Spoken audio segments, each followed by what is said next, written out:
O que é, irmãos, esse batismo com o Espírito Santo? O que é que nós tanto necessitamos? Olha, irmãos, eu só posso mostrar para vocês os textos. Olhe para esses homens covardes. Senhor, quando estava com Jesus, quando estava em segurança, eles diziam: Senhor, se for preciso, eu morro com o Senhor. O outro dizia: eu também morro, se for preciso, eu morro. Está todo mundo disposto a morrer. Mas quando os soldados romanos chegaram, eles caíram fora, irmãos. Todos abandonaram Jesus. Pedro foi o mais longe, ele não só abandonou, não só fugiu, como lá na frente ele nega Jesus 3 vezes. Ele pragueja dizendo que não conhece a Jesus. Com medo, irmãos, com medo. É por isso que eu acho que há tanta ênfase aqui. Olha, Atos 2. Então Pedro levantou-se com os 11 em alta voz e dirigiu-se à multidão. Homens da Judéia e todos os que vivem em Jerusalém, deixem-me explicar isto. Ouçam com atenção. Aí ele começa a pregar, irmãos. Agora não tem mais medo. Agora não há mais preocupação com os líderes religiosos.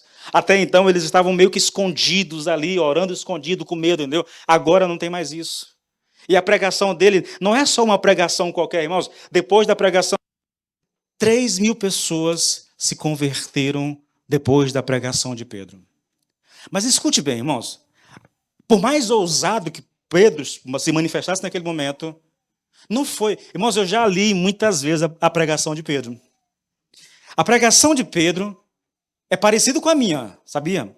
Eu não estou aqui querendo me... É só porque mais da metade da pregação de Pedro é ele citando o Velho Testamento. Leia lá para você ver uma coisa. Está escrito assim, assim, assim, e significa isso e isso. É o que ele está fazendo, irmãos. Isso é pregação. Não precisa de arranjos, não precisa dessas coisas. É apenas a exposição do texto. Ele está citando o texto e está dizendo, isso significa isso. Pronto, é só isso, irmãos. Não precisa de mais. Vai lá para Neemias, irmãos. Neemias capítulo 7 ou 8, não me lembro aqui. Depois que o povo reconstrói os muros, que eles põem as portas dos muros, eles vão festejar o Senhor e eles estão diante do templo. Alguém traz o livro da lei e aí está lá, montaram um cenário e os sacerdotes lêem o texto lá em cima da plataforma e os levitas embaixo estão explicando o texto que ele leu lá. Ele está fazendo a leitura da Torá e os levitas estão explicando. Pô, pregação é isso, irmãos. Pregação é isso. Eu não preciso ficar, querido, floreando a mensagem, criando história para emocionar as pessoas, tentando apelar para os teus emotivos. Não, irmãos, eu não preciso de nada disso. Se o Espírito agir, apenas o que é necessário é eu ler o texto e explicar o texto. Eu creio que é por isso que o Espírito já não age tanto mais, né? Porque as pessoas já deixam a Bíblia. Eu estou cansado de ver, irmãos. Eu lembro demais, eu fui numa festa, a igreja estava em festa, o pastor me chamou, um amigo meu, fui lá visitar a igreja. O pastor chegou, leu um versículo bíblico lá, fechou a Bíblia, e aí, irmãos, ele falou ainda uns 10 minutinhos tentando explicar o texto, mas não conseguiu, largou aquilo de mão e começou a liberar a palavra profética e a expulsar demônio, e o resto do culto todo foi só aquele, entendeu? Sem palavra, sem nada, irmãos, sem nada, não tinha nada. Tudo era aquele homem, olha, Deus está me dizendo, ei, você lá atrás de camisa amarela, Deus está mandando você, não te esconde não, meu irmão, que eu estou te vendo. Irmãos, vocês sabem do que eu estou falando, né? Conhece isso, né? Isso não é pregação bíblica, irmãos. Isso não é pregação bíblica. Nós não precisamos disso, irmãos. Deus não precisa da minha ajuda para expor a sua palavra. Deus não precisa que eu invente coisas para... O papel, já disse muitas vezes, o papel do pregador é um só. Ele tem que ler o texto bíblico, ele tem que explicar o texto bíblico e fazer a aplicação. Ou tudo ao mesmo tempo. Assista Nicodemos, é uma maquininha. Ele lê o texto, ele explica o texto, ele faz a aplicação. É só isso. Toda a pregação de Nicodemos é só isso. Entende? Pastor, está errado? Não, está certíssimo. É aquilo que é pregação bíblica. O problema é que nós hoje não nos damos satisfeito. Nós não confiamos que o Espírito vai agir. Por isso a gente quer dar um jeitinho de incrementar alguma coisa ali, emocionante, chocante, entendeu? Para que as pessoas fiquem atentas. Lembra lá do manual do pregador que eu falei para você semana passada? Você tem que ser dinâmico, tá? Tem que ter um sofazinho, tem que sentar, tem que contar uma piada, tem que interagir com as pessoas, porque senão a pregação não tem graça. Mas isso é o homem querendo fazer o papel do Espírito Santo. Não funciona, querido. Não funciona. Está aqui Pedro, ousado. Pregação, primeira pregação de Pedro, 3.000 pessoas. Quando você vai para Atos 3, depois que ele... Se você pega o texto lá, querido, ele expulsa, ele cura um homem doente, um coxo, né? Cura lá o coxo. Aí ele vai para o templo, e aí o coxo chega lá, e aquela coisa toda, ele começa a pregar, ele é levado diante das autoridades. Quando chega diante das autoridades, as autoridades querem calar ele, mas aí, irmãos, não tem jeito, o homem está cheio do Espírito Santo e não adianta, entendeu? Agora sim, agora ele está disposto a morrer por Jesus, se for necessário ele morre, ele não tem medo, ele confronta mesmo. Isso é um homem cheio do poder do Espírito Santo, irmãos. É um homem que está agindo no poder do Espírito Santo. Quando aqueles líderes sabem quem é Pedro, ele é um pescador, ele não tem conhecimento nenhum, ele é um Zé Ninguém da vida, mas está fazendo isso tudo, eles ficaram maravilhados. Poder, irmãos, ousadia, intrepidez, coragem. É isso que caracteriza esse batismo com o Espírito Santo. É por isso que eu não, vou repetir, é por isso que eu não me conformo com a ideia do que nós temos. Irmãos, nós baixamos o nível demais, irmãos. Tudo que nós queremos é que o irmão fale em línguas estranhas. Eu ouvi falar de igrejas que se você é líder, você tem que falar línguas estranhas, senão você não pode ser líder. Para ter um cargo, tem que falar em línguas, irmãos. Por quê? Porque se entende que se fala em línguas, é batizado no Espírito Santo. Queridos, eu sei que eu tenho falado muito sobre isso. Pastor, o senhor crê nos dons de línguas estranhas? Creio, irmãos. Eu creio, de todo o meu coração. E eu poderia ter trazido histórias reais de homens que foram usados por Deus dessa forma. Eu li recentemente a história de um homem, um francês pregando no seu próprio idioma, e tinha um alemão na plateia que não sabia nada de francês. E ele estava entendendo a pregação todinha. O milagre não estava nem tanto naquele que estava falando, porque a plateia dele era francesa. O milagre estava no ouvido daquele que estava ouvindo a mensagem. Eu li história, querido, de homens de idiomas diferentes conversando, até que eles se deram conta que eles não falavam o mesmo idioma. Eu creio nisso, irmãos. Eu creio, de todo meu coração. Mas eu repito para você, as línguas estranhas que eu creio não são essas que são faladas hoje. Nada contra amigos meus, pastores amigos meus que falam. Eu não discuto com eles, eu não vou teimar com eles, eu não vou dizer que eles estão errados, de forma alguma. Eu respeito, tá bom? Ele respeita a minha posição, eu respeito a dele, e nós convivemos tranquilamente muito bem há muito tempo. Nunca tivemos um impasse por causa disso. Nunca. Tá? Então eu não tenho problema nenhum, querido. Eu só tenho dificuldade de acreditar nisso. Que nós reduzimos o batismo com o Espírito Santo a línguas estranhas. E a uma língua que não é a bíblica. Eu entrei esses dias... Irmãos, vai parecer loucura. Vocês que me conhecem sabem que, para mim, não tem, na história do cristianismo, de tudo que eu já li, nenhum autor se compara com Martyn Lloyd-Jones. Nenhum. É o maior expositor. As pessoas falam muito de Spurgeon, eu gosto de Spurgeon, mas Spurgeon não é um expositor como é Lloyd-Jones. Eu já li algumas coisas de Jonathan Edwards. É bom, entendeu? É o que eu posso dizer, é bom. É um grande homem de Deus. Um intelectual de altíssimo nível, querido, de altíssimo nível. John Owen, vou citar daqui a pouco ele. Calvino. Eu tenho os comentários de Calvino em casa. Os calvinistas, né, o pessoal calvinista, tem Calvino na mais alta estima, entendeu?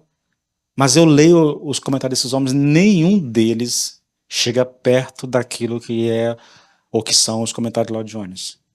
Mas Lloyd-Jones disse que as línguas de Atos não são a mesma de 1 Coríntios 14. E na sua justificativa eu discordo plenamente dele. Tá lá no meu eu só estudo, irmãos, é no computador, entendeu? Para estudar é no computador. Porque aqui no meu PDF, eu uso um PDF pago, eu vou fazendo tudo, entendeu? Eu vou fazendo anotações, eu vou sublinhando, vou marcando tudo. Então só leio aqui. E eu fui refutando os argumentos tudinho, do Lloyd Jones a respeito disso. Não concordo com ele.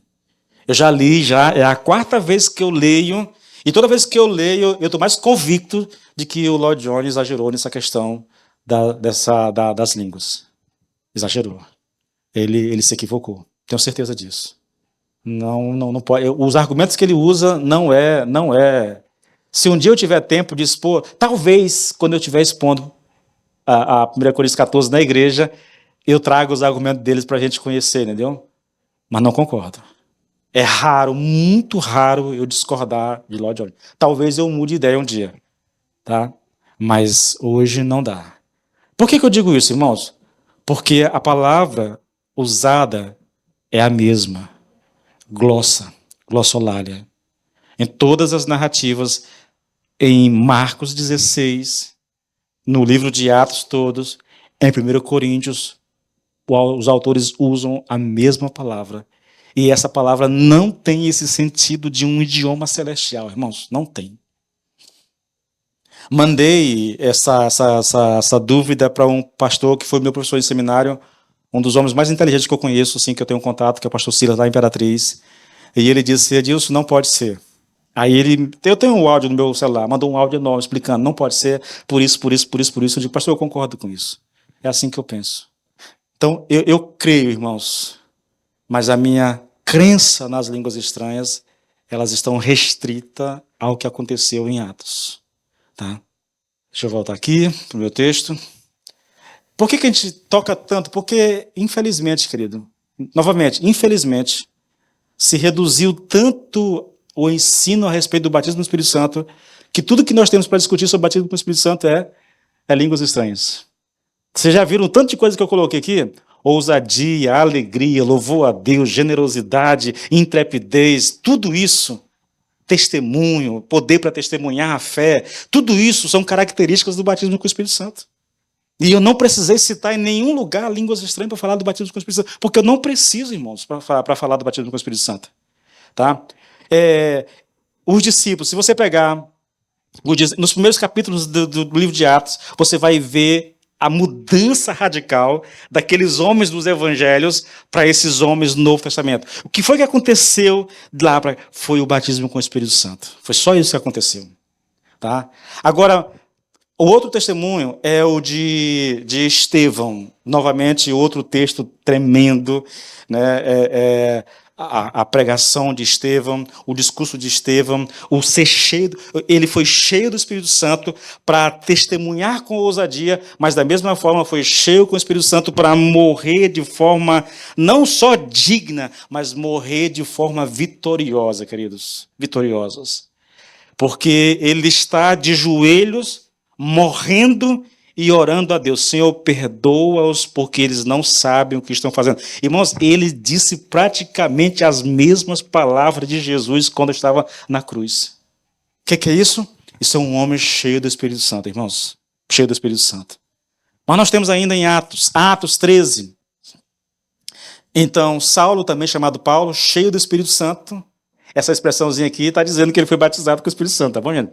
Que ele foi, naquele momento, ele foi batizado para uma ação específica, tá?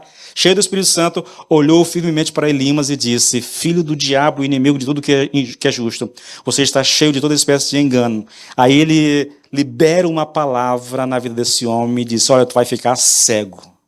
O Espírito veio a Paulo, o encheu e deu a ele a direção. Pode liberar a palavra que ele vai ficar cego. Porque Paulo já tinha encontrado com esse homem outras vezes. Ele nunca tinha dito nada. Mas agora não. Agora o Espírito veio sobre ele e o autorizou, o impulsionou a fazer o que ele fez, querido.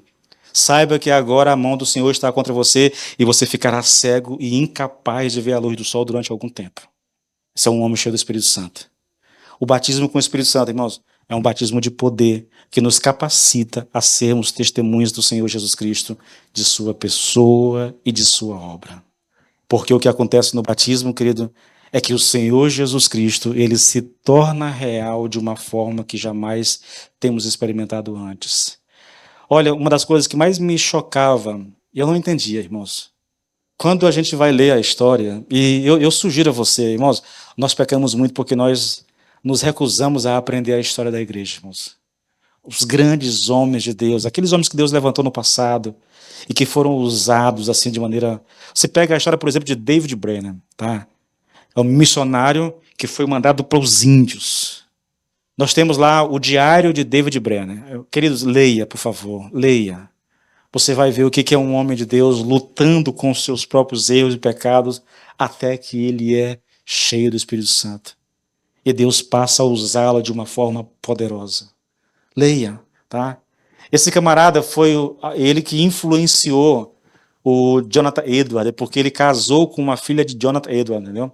Essa filha dele morreu porque ele tinha uma doença, tuberculose, morreu de tuberculose, me parece, entendeu? Naquela época não tinha cura, e a filha de Jonathan Edwards tratava dele, cuidava dele, lógico, né, contraiu e morreu também, né, mas ele foi o referencial na vida de Jonathan Edwards, entendeu? Por causa dele, de David Brainerd, esse camarada foi quem foi, tá? Por causa do exemplo de vida dele. A gente precisa ler, irmãos, precisa conhecer. Você pega a história, querido, do... Vamos lá, o pai das missões na China, a gente fugiu aqui o nome. Hudson Taylor. Leia a história de Hudson Taylor, irmãos. É um negócio impressionante, querido. É um negócio impressionante. A gente precisa ler isso, querido. E não é preocupado em querer conhecer as experiências, mas é ler isso com a perspectiva correta. Senhor, eu sei que há a oportunidade, né? Porque a leitura, quando a gente lê essas histórias, querido, a gente deve pensar o seguinte: existe a possibilidade de um dia Deus me usar assim também. Eu não quero ser Hudson Taylor, não quero ser David Brainerd, não quero ser Martin Lloyd Jones, eu quero ser eu mesmo, tá? Mas eu quero experimentar um pouco disso também. Ao ler essas histórias e biografias, a gente pensa, existe a possibilidade de Deus fazer isso em nossos dias hoje. Existe a possibilidade, irmãos.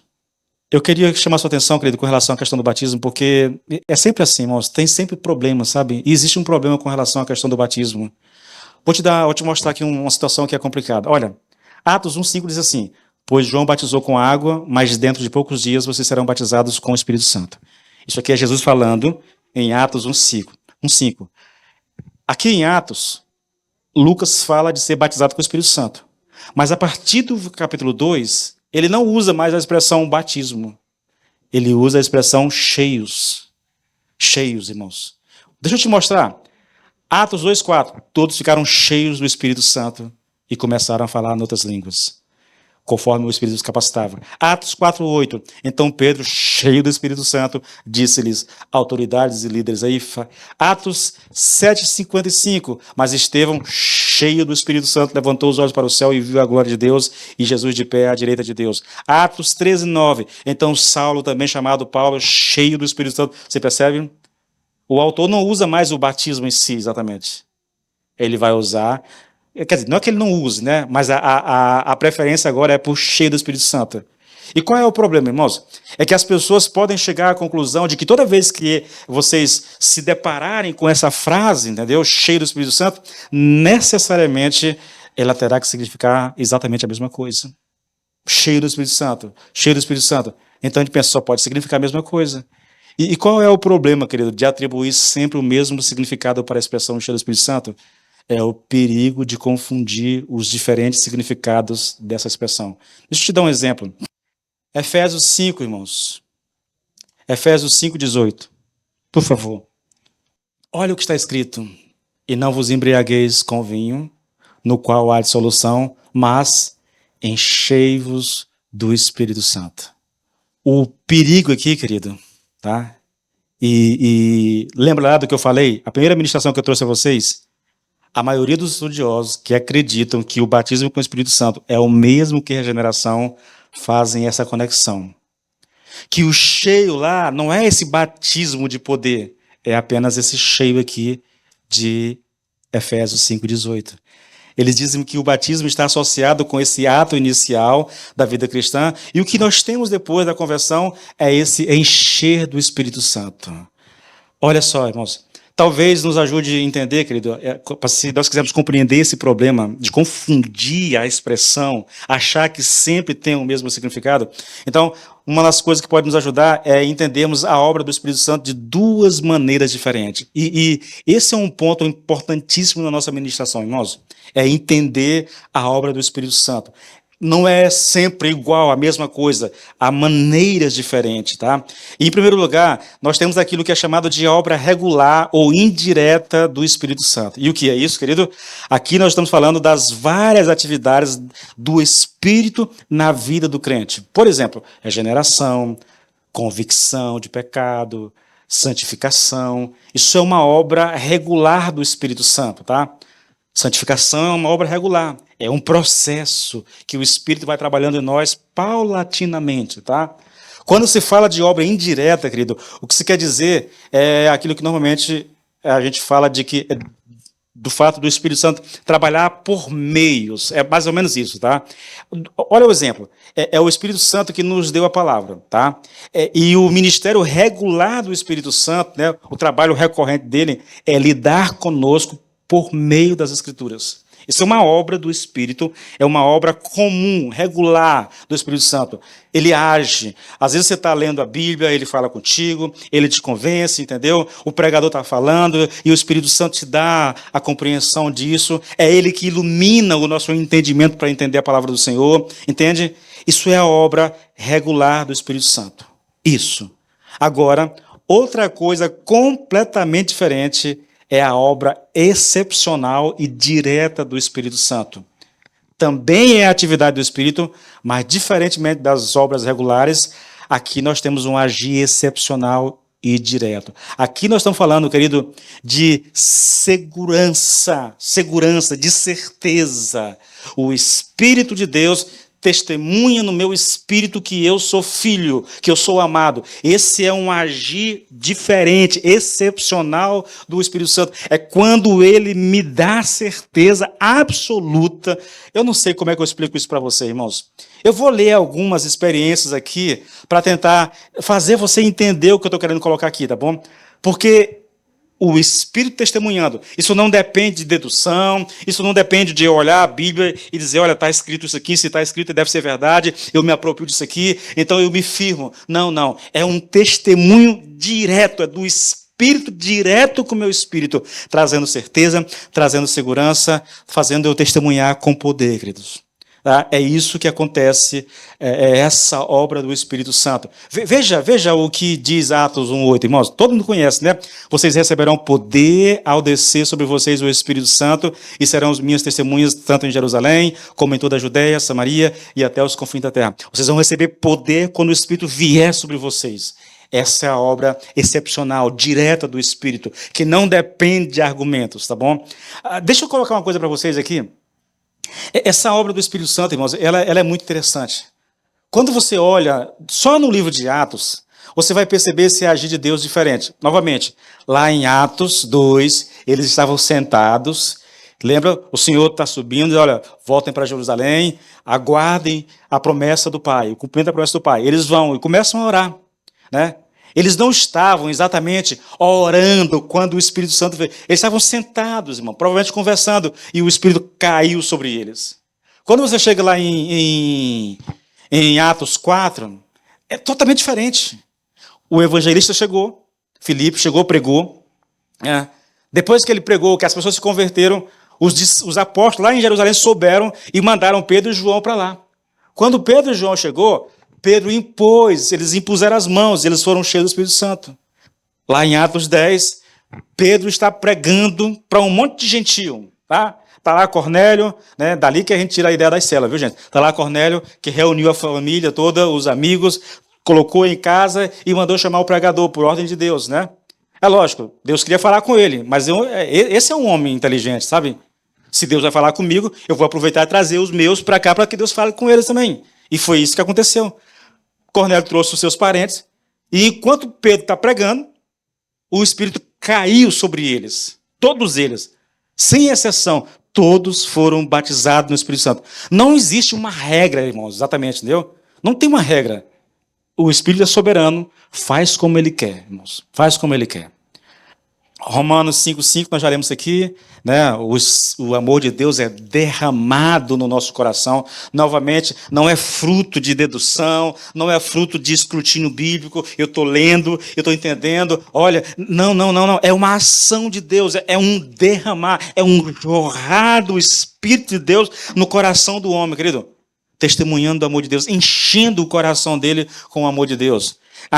Romanos 8,16, novamente, é o Espírito testemunhando com o meu Espírito. Em Efésios 1,13, irmãos, 1,13, nós falamos aqui do selo do Espírito Santo, que ser selado com o Espírito Santo, querido, significa ser batizado com o Espírito Santo.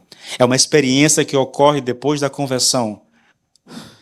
Como que nós podemos evitar o problema de achar que toda vez que encontramos a expressão cheio do Espírito Santo, ela esteja se referindo sempre à mesma coisa? E a resposta, querido, é que essa situação deve ser entendida pelo contexto em que o escritor está falando. Eu tenho que olhar o contexto para saber do que ele está falando. Em Efésios 5,18, barulho estranho para ali. Em Efésios 5,18, Paulo está falando, está lidando com santificação, irmãos. Você entende? O assunto de Paulo em Efésios não é batismo, é santificação. É santificação. Isso tem a ver com a obra regular, a obra do Espírito Santo. Não tem nada a ver, querido, com essa obra excepcional, com esse jorrar do Espírito Santo, com esse cair do Espírito Santo, com esse derramar do Espírito Santo. É aquela obra paulatina, tá? Enchei-vos do Espírito. É diferente. Aqui, Lloyd Jones diz uma coisa interessante, eu vou tentar ver, eu vou bem devagarinho para ver se vocês compreendem o que ele está dizendo. Olha, ele diz que um homem, escute bem, um homem, ele é batizado e cheio do Espírito ao mesmo tempo. Agora escute, ele diz, mas eu quero sugerir que um homem pode ser cheio do Espírito Santo em termos de Efésios 5,18 e ainda não ser batizado com o Espírito Santo. Uau, né? É uma afirmação difícil de ser entendida. Qual é a explicação dele para isso? Ele diz assim, o ser cheio do Espírito Santo em Efésios 5,18 faz parte da obra regular do Espírito Santo. É aquela obra do Espírito Santo que é feita no dia a dia. Entretanto, o batismo com o Espírito Santo pertence à categoria daquilo que é excepcional. As expressões que são usadas para falar do batismo é esse derramar, querido. Essa expressão sugere a ideia de uma chuva torrencial, né? É algo que acontece em grande profusão. Agora, ele cita um exemplo aqui, e escute isso bem, talvez isso aqui faça você entender melhor o que ele está dizendo. Um homem pode ser cheio, batizado e cheio ao mesmo tempo, mas ele pode ser cheio do Espírito Santo e não ser batizado. Olha só, você pode estar andando por uma estrada rural e pode haver uma leve garoa, mas como você não tem uma capa, você continua andando com essa garoa e eventualmente fica completamente molhado. Tá? Aquela chuvinha, né, fina, você vai caminhando e aquilo vai te molhando, lá na frente você está completamente molhado. É o que ele está colocando. Mas demorou algum tempo, porque era apenas uma leve garoa. Contudo, você pode estar andando pela mesma estrada em outro momento e, de repente, cai uma chuva torrencial e você fica encharcado em questão de minutos, de segundos, na verdade. Está chovendo em ambos os casos, mas há uma grande diferença entre um chuvisco suave, que você dificilmente nota, e uma súbita tempestade que cai sobre você. Isso é a diferença entre ser cheio do Espírito Santo em Efésios 5,18 e o batismo com o Espírito Santo. Você pode ser cheio, nessa busca contínua, você pode ser cheio do Espírito Santo, mas há um agir do Espírito Santo que é imediato, que é excepcional, que é como uma chuva torrencial. Ele vem sobre você e pá, você é batizado. É isso que acontece lá em Atos, tá? É isso que acontece. Os discípulos estavam ali sentados e de repente o Espírito veio sobre ele, né? E eles foram cheios do Espírito Santo, foram batizados com o Espírito Santo. Era essa a promessa tá? Que Pedro cita na sua pregação em Atos 2, irmão, 2,17. E acontecerá nos últimos dias, diz Deus, que derramarei do meu espírito sobre toda a humanidade. Eu vou fazer cair como uma chuva torrencial sobre a humanidade. Isso é batismo com o Espírito Santo, irmãos. Diferente dessa obra regular do Espírito Santo. Escute, se você é crente, o Espírito Santo está agindo em você. Se você é um crente que não é batizado, mas está buscando a Deus, está procurando se santificar, está querendo viver a palavra, então dia a dia você vai sendo cheio do Espírito Santo. É uma obra do Espírito Santo, só que é uma obra regular. O batismo é diferente. Nós estamos aqui e ele cai sobre nós e todo mundo fala em línguas estranhas, sem precisar de oração, sem precisar de alguém impor as mãos, nada. Simplesmente acontece por obra do Espírito Santo. Essa é a diferença entre o ser cheio lá em Efésios 5,18 e o que está escrito lá em Atos a respeito do batismo. E eu não sei se vocês entenderam, querido. Eu não sei se eu consigo melhorar a explicação. Portanto, querido, o problema acontece por confundirmos o uso dessa expressão ser cheio do Espírito Santo, tá? Eu espero que você consiga entender isso. Existem outros textos, irmão. Novamente, o amor de Deus é derramado nos nossos corações, tá? É interessante, né? Paulo aqui, ele não se contentou em dizer que o amor de Deus é enviado aos nossos corações. Ele diz que o amor de Deus é derramado em nossas vidas. É uma espécie de jorrar, irmãos. Tem o mesmo sentido lá do que aconteceu lá em Atos. O Espírito caiu sobre os irmãos lá na casa de Cornélio, entendeu? Olha, é um fato, irmãos, que nenhum homem pode ser cristão sem que ele conheça alguma coisa do amor de Deus. É lógico, ele tem um Espírito Santo, ele conhece alguma coisa. Mas, queridos, há uma diferença muito grande entre conhecer o amor de Deus nesse sentido geral e ser inundado por esse conhecimento do amor de Deus. Esse é o sentido de derramado aqui em Romanos 5,5, tá? Vamos a alguns exemplos, tá bom? Só mais uma questão com relação a essa questão lá de Efésios 5, né, e Atos. Há uma diferença aqui essencial, e talvez isso ajude ainda mais vocês a entenderem. Em Efésios, há uma exortação para que façamos alguma coisa. Enchei-vos do Espírito. Tem um mandamento para que... Não é para que eu me encha, é para que eu me deixe ser cheio pelo Espírito Santo. Mas é um mandamento, é uma exortação, é algo que eu devo procurar, é algo que eu devo buscar, na verdade, entendeu? Que eu devo fazer, tá? Diferente do que acontece no livro de Atos. Lá é algo que nós não controlamos, tá bom?